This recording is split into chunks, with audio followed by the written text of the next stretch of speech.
कांग्रेस को ये समझना होगा कि अब भाजपा का हिंदू कार्ड नहीं चलेगा। ये उसकी गलतफहमी है। सिर्फ हरियाणा का चुनाव ही नहीं, आने वाला कोई भी चुनाव भाजपा को तभी हराया जा सकता है जब धर्म की बात खुलकर हो, भाजपा की नौटंकी लोगों के सामने खुलकर सामने आए। भाजपा को हिंदू धर्म का झंडा क्यों थामने दिया जा रहा है? हिंदू धर्म पर भाजपा का एकाधिकार नहीं है। हिंदू धर्म सबका है। राम मंदिर की टपकती छत के बारे में बात जरूरी है। केदारनाथ और जोशी मठ के बिगड़ते हालात के लिए भाजपा की जिम्मेदारी तय करने की जरूरत है। तिरुपति के मिलावटी लड्डू पर भाजपा से सवाल पूछा जाना चाहिए। छत्रपति शिवाजी की मूर्ति का गिर जाना सिर्फ महाराष्ट्र चुनाव का मुद्दा नहीं होना चाहिए, सब जगह का मुद्दा होना चाहिए, वरना भाजपा देश के हर कोने कोने में और खासकर शहरों में गोदी मीडिया से झूठी खबरों की डोज दिलवाती रहेगी और खुद को झूठ मूठ हिंदू धर्म का रक्षक बताकर वोट लेती रहेगी। नमस्कार, मैं हूं संजय शर्मा। आप देख रहे हैं 4PM न्यूज नेटवर्क। हरियाणा की जीत और हार के किस्से बहुत सारे हो गए, लेकिन मैं आपको जो आज बताने जा रहा हूं वो शायद आपने कभी नहीं सुना होगा। पूरे ध्यान से सुनिएगा ये वीडियो, क्योंकि इस वीडियो में बहुत हरियाणा के खास मुद्दों का जिक्र है। दोस्तों, लोकतंत्र की सबसे बड़ी खूबी होती है जनता जनार्दन की ताकत। कल हरियाणा और जम्मू कश्मीर में चुनाव का नतीजा आया। खासकर हरियाणा का ऐसा नतीजा आएगा उसका अनुमान कोई नहीं लगा पाया था। एग्जिट पोल से लेकर विश्लेषकों तक हर कोई कांग्रेस को या तो साधारण बहुमत दिखा रहा था या फिर प्रचंड बहुमत। भाजपा हरियाणा में फिर से सरकार बनाएगी, ऐसा भरोसा सिर्फ भाजपा के नेता दिखा रहे थे और कोई नहीं दिखा रहा था, और वो भी मन से दिखा नहीं पा रहे थे, डर लग रहा था उनको। टीवी से लेकर अखबारों तक और गली से लेकर संसद के गलियारों तक भाजपा हरियाणा में हार रही थी। मगर यही लोकतंत्र की खूबसूरती है। ऐसे अप्रत्याशित परिणाम का मतलब है कि जनता अपने सीक्रेट बैलेट यानी गुप्त मतदान का प्रयोग अपनी खुद की सूझबूझ से कर रही है। किसी भी वक्त वोटर को हल्के से लेना घातक सिद्ध हो सकता है। भले कांग्रेस अब कह रही हो कि ईवीएम में भी लोचा हो गया। भाजपा 48 सीटों के साथ पूर्ण बहुमत की सरकार हरियाणा में बनाने जा रही है। अब चूंकि नतीजे आ चुके हैं और नतीजे सिर्फ सीटों की जीत और हार नहीं बताते, साथ ही वोटिंग का पैटर्न भी बताते हैं, इसलिए सटीक और गहन विश्लेषण के साथ मैं हाजिर हूं एक एक बिंदु को आपको समझाने के लिए, समझने के लिए कि हरियाणा में कांग्रेस ने क्या गलत किया या फिर भाजपा ने क्या ठीक किया, जिसकी वजह से हरियाणा में पहली बार ऐसा हो रहा है कि किसी भी पार्टी को लगातार तीसरी बार सरकार बनने का मौका मिल रहा है। सबसे बड़ा कारण मैं आपको बताता हूं, वो है हरियाणा की जाट बनाम नॉन जाट राजनीति। हरियाणा 36 बिरादरी के लिए जाना जाता है। मतलब ये कि यहाँ पे छोटी बड़ी 36 जातियां साथ में रहती हैं। मगर 25% के आसपास की जनसंख्या वाली जाट बिरादरी कुछ साल पहले तक सबसे मजबूत मानी जाती थी।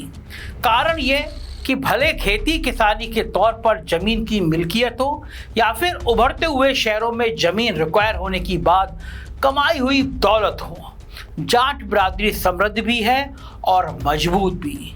यही कारण है कि हरियाणा के पहले मुख्यमंत्री भगवत दयाल शर्मा और फिर बनारसी दास गुप्ता के कुछ दिनों के कार्यकाल को अगर अपवाद मान लें तो 2014 से पहले हरियाणा में सिर्फ जाट मुख्यमंत्रियों का ही बोलबाला रहा है। देवीलाल, ओम प्रकाश चौटाला, भजन लाल, बंसीलाल और 2009 से 14 तक कांग्रेस के मुख्यमंत्री रहे भूपेंद्र सिंह हुड्डा। ये सारे जाट समुदाय से आते हैं।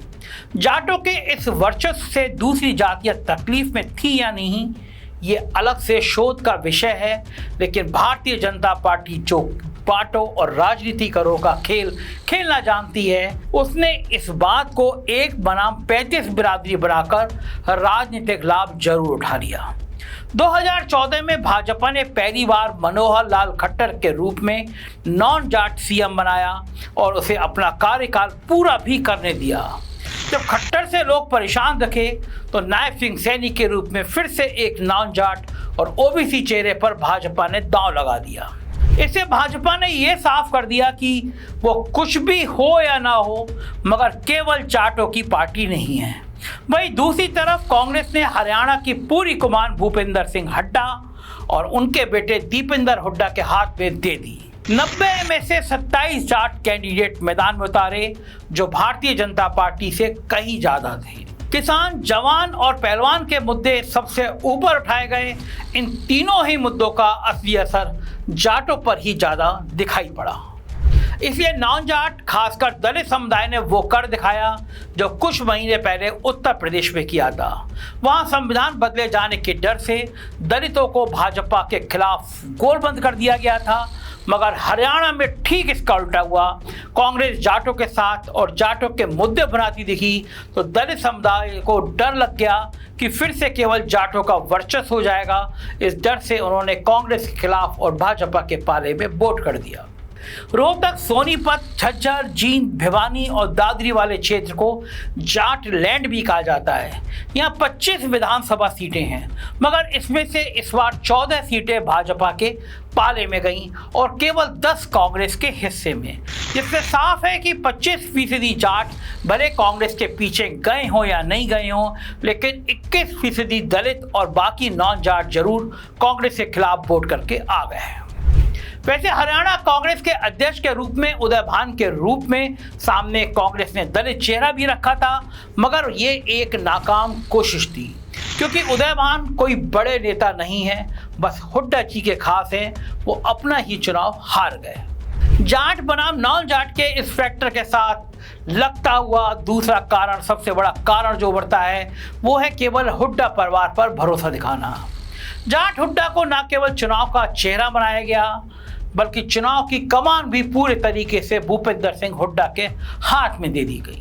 इसमें कोई शक नहीं कि भूपेंद्र हुड्डा 9 साल मुख्यमंत्री रहे हैं। इस बार लोकसभा चुनाव में 5 सीटें जितवाने का श्रेय भी उनको और उनके बेटे दीपेंद्र हुड्डा को मिला।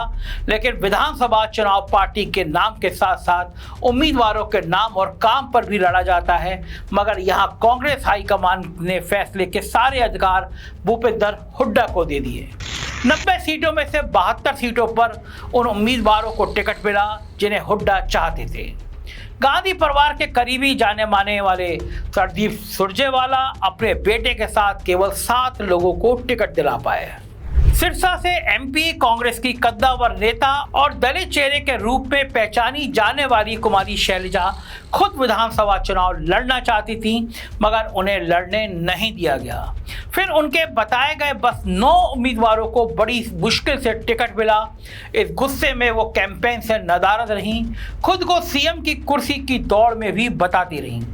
आखिर 10 दिनों में खड़गे जी से मिलने के बाद चुनावी प्रचार में उतरी तो सही, मगर तब तक जमीनी स्तर पर बहुत बड़ा नुकसान हो चुका था।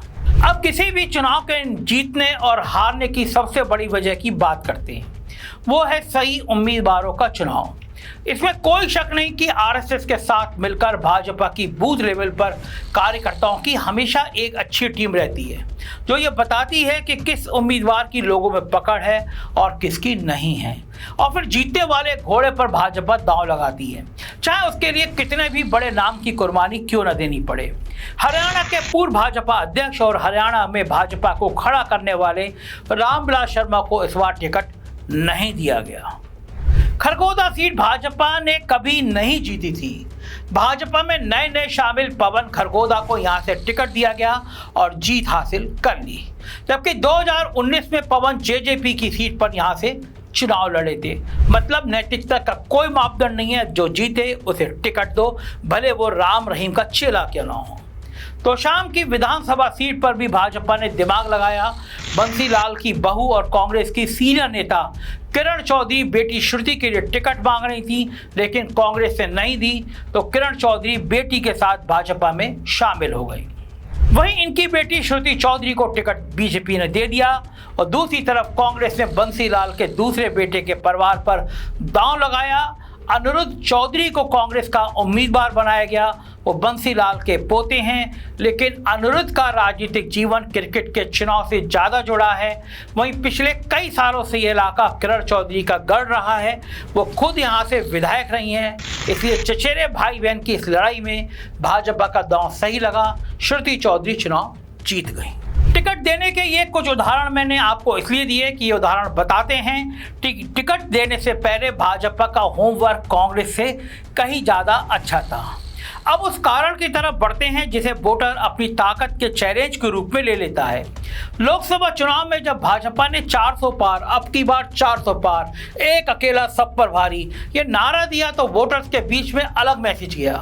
वोटर ने सोचा ये भाजपा वाले तो हमसे वोट मांग ही नहीं रहे हैं, ये तो कह रहे हैं हम तो जीतेंगे और वो भी 400 पार। वोटर ने 240 पर समेटकर बोरिया बिस्तर बांधकर भाजपा को अपनी ताकत बता दी। वैसे ही कुछ अब हरियाणा में हुआ। कांग्रेस के नेता हर रैली में 70 पार का नारा लगाते रहे, मतलब 90 विधानसभा सीटों में से 70 तो हम जीत ही जाएंगे। ये ओवर कॉन्फिडेंस कांग्रेस का भयंकर नुकसान कर गया। भारत देश में हर आदमी किसी न किसी मुद्दे पर दुखी और कमजोर महसूस करता है। सड़क, बिजली, अस्पताल, जाति, धर्म वगैरह वगैरह। एक चुनाव का वक्त ऐसा आता है जब वो ताकतवर महसूस करता है, जब बड़े बड़े नेता उसके सामने झुकते हैं। उसे पता होता है कि नेता बस वोट के लिए नाटक कर रहा है, लेकिन फिर भी कुछ दिनों के लिए नेता का हाथ जोड़कर उसके सामने खड़े होना, झुकना, पैर छूना हर वोटर को अच्छा लगता है। अब अगर कोई पार्टी हाथ जोड़कर वोट मांगने की बजाय चुनाव से पहले ऐलान कर दे कि हम तो जीत रहे हैं, हम तो 400 पार जाएंगे या फिर 70 पार जाएंगे, तो फिर वोटर ऐसे नेता को सबक सिखाने के लिए तैयार हो जाता है। हरियाणा की जनता तो वैसे भी ज्यादा सेंसिटिव मानी जाती है, बात बात के लिए मरने मारने को तैयार। इसी घमंड का नुकसान दुष्यंत चौटाला ने झेला। पिछली बार का उप मुख्यमंत्री अपनी खुद की सीट पर 5वें नंबर पर रहा और कुछ हद तक 70 पार के इस ओवर कॉन्फिडेंट नारे ने कांग्रेस का भी नुकसान कर दिया। आखिरी कारण जो कांग्रेस के खिलाफ किया वो है चुनाव में शहरी मुद्दों का नदारद होना। जवान, पहलवान और किसान के मुद्दे गांव से जुड़े मुद्दे हैं, इसलिए ग्रामीण क्षेत्रों में कांग्रेस सीट भले ज्यादा न जीत पाई हो, मगर उसका वोट शेयर बढ़कर 40% हो गया। लेकिन शहरों और शहरी लोगों के बीच कांग्रेस जगह नहीं बना पाई। गुड़गांव की 4 में से 4 सीटें भाजपा ने जीती और भाजपा का वोट शेयर भी 50% के आसपास रहा। फरीदाबाद की 6 सीटों में से 4 सीटें भाजपा ने जीती। सोनीपत, पानीपत, करनाल, अंबाला जैसे सब शहरों की विधानसभा सीट भी भाजपा के खाते में गई। यहाँ एक सवाल उठता है, चलो कांग्रेस ने कोई शहरी मुद्दा नहीं उठाया, मगर भाजपा तो पिछले 10 सालों से ये सब शहरों की जर्जर हालत के लिए जिम्मेदार है। गुड़गांव में थोड़ी सी बारिश आती ही सड़कें जाम हो जाती हैं। पानीपत का प्रदूषण कई बार दिल्ली को मात दे देता है। फिर लोगों ने भाजपा को क्यों वोट दिया? इसका कारण है हिंदुत्व फैक्टर। देश की जनता और खासकर शहरों की जनता रोज शाम को खाना खाते वक्त टीवी खोल लेती है। अधिकांश लोग ऑफिस से आने के बाद खोल लेते हैं, खाना खा के थोड़ी देर को टीवी खोल लेते हैं और फिर गोदी मीडिया खाने के साथ साथ उनको धर्म का जहर भी परोसता है। इसलिए कांग्रेस को ये समझना होगा कि अब भाजपा का हिंदू कार्ड नहीं चलेगा। ये उसकी गलतफहमी है। सिर्फ हरियाणा का चुनाव ही नहीं, आने वाला कोई भी चुनाव भाजपा को तभी हराया जा सकता है जब धर्म की बात खुलकर हो, भाजपा की नौटंकी लोगों के सामने खुलकर सामने आए। भाजपा को हिंदू धर्म का झंडा क्यों थामने दिया जा रहा है? हिंदू धर्म पर भाजपा का एकाधिकार नहीं है। हिंदू धर्म सबका है। राम मंदिर की टपकती छत के बारे में बात जरूरी है। केदारनाथ और जोशी मठ के बिगड़ते हालात के लिए भाजपा की जिम्मेदारी तय करने की जरूरत है। तिरुपति के मिलावटी लड्डू पर भाजपा से सवाल पूछा जाना चाहिए। छत्रपति शिवाजी की मूर्ति का गिर जाना सिर्फ महाराष्ट्र चुनाव का मुद्दा नहीं होना चाहिए, सब जगह का मुद्दा होना चाहिए, वरना भाजपा देश के हर कोने कोने में और खासकर शहरों में गोदी मीडिया से झूठी खबरों की डोज दिलवाती रहेगी और खुद को झूठ मूठ हिंदू धर्म का रक्षक बताकर वोट लेती रहेगी। भले गुड़गांव में सड़कों पर नाव चले या पानीपत में पॉल्यूशन बढ़ जाए, दूसरी पार्टियों को लगता है कि हिंदू धर्म की बातें करेंगे तो दूसरे धर्म के लोग नाराज हो जाएंगे, लेकिन ऐसा नहीं है। वोटर नियत और इरादे अच्छे समझता है। इसलिए जरूरी है कि भाजपा को यह मौका ना मिले कि वो किसी को भी मुद्दे को अपना ट्रम्प कार्ड बना ले, जो कि हिंदू धर्म को भाजपा ने बना लिया है और बाकी पार्टियों ने उसे बनाने दिया है। हरियाणा पर वापस आते हैं। कांग्रेस को कुछ महीने लगेंगे इस हार को बर्दाश्त करने में, मगर क्या ये नतीजे इतने बुरे हैं कि कांग्रेस कहीं मुंह न दिखा पाए? ऐसा नहीं है। 2014 में भाजपा को 33% हरियाणा के लोगों ने वोट दिया, जो 2019 में 36% हो गया और इस बार 39.9% है। वहीं 2014 में कांग्रेस को केवल 20% लोगों ने वोट दिया था, जो इंडियन नेशनल लोकदल से भी कम था, और इस बार ये 39.1% है। यानी भले ही सीटें भाजपा के खाते में ज़्यादा गई हों, लेकिन हरियाणा की जनता ने भाजपा और कांग्रेस को लगभग बराबर के वोट दिए। और पिछले 10 सालों के विधानसभा चुनाव हो या लोकसभा चुनाव, कांग्रेस हर बार अपने पुराने प्रदर्शन से तो बेहतर कर रही है। इस बार विधानसभा में उसके 37 विधायक हैं, जनता के हर मुद्दे को जोर शोर से उठा सकते हैं और उठाना भी चाहिए। 4.5 साल तक, 5 साल तक चुप बैठकर आखिर 6 महीनों में चुनाव नहीं बदला जा सकता है। राम रहीम जैसे बलात्कारी को पैरोल देने वाले जेल अधिकारी को भाजपा ने टिकट दी, ये हरियाणा का मुद्दा है, ये शर्मनाक है। बिजली के डिजिटल मीटर पर लगने के बाद भी गांव में लाइट केवल कुछ घंटे के लिए आ रही है, ये हरियाणा का मुद्दा है। 2010 के मिर्चपुर दंगे के बाद भाजपा ने वहां से जान बचाकर भागे दलितों को दूसरे गांव में प्लॉट दिए। कॉलोनी का नाम दीनदयाल उपाध्याय कॉलोनी रखा। ये भाजपा सबको बताती है, मगर ये प्लॉट मुफ्त में नहीं दिए गए। गरीब दलितों को प्लॉट के साइज के हिसाब से 1.5 लाख से 10.5 लाख रुपए तक मांगे गए। ये भाजपा ने बताया नहीं और कांग्रेस ने ये मुद्दा उठाया नहीं। ये भी हरियाणा का मुद्दा है और इस तरह के बहुत मुद्दे हैं जो अगर कांग्रेस अगले 5 साल ईमानदारी से उठाएगी तो सत्ता में आ सकती है। सिर्फ ये सोचना कि अब की सरकार को लोग कभी ना कभी बदल देंगे, ये राजनीतिक बेवकूफ़ी होगी। साथ ही हुड्डा परिवार के अलावा भी नए चेहरों को नेता के रूप में उभरना देना चाहिए। अगले चुनाव जीतने के लिए जाटों से मुंह मोड़ना जरूरी नहीं है, बस कांग्रेस को अब वापस अपनी अम्ब्रेला पार्टी वाली अपनी छवि हरियाणा में लानी होगी, जिससे ये संदेश आए कि हर जाति और प्रांत का आदमी कांग्रेस के लिए बराबर है। कमेंट करके जरूर बताइएगा कि ये रिपोर्ट कैसी लगी। मेरे साथ मिलकर इस तरह के सवाल पूछते रहिए, क्योंकि जनता को सच जानना जरूरी है। आपकी राय का इंतजार रहेगा। शुक्रिया, थैंक यू।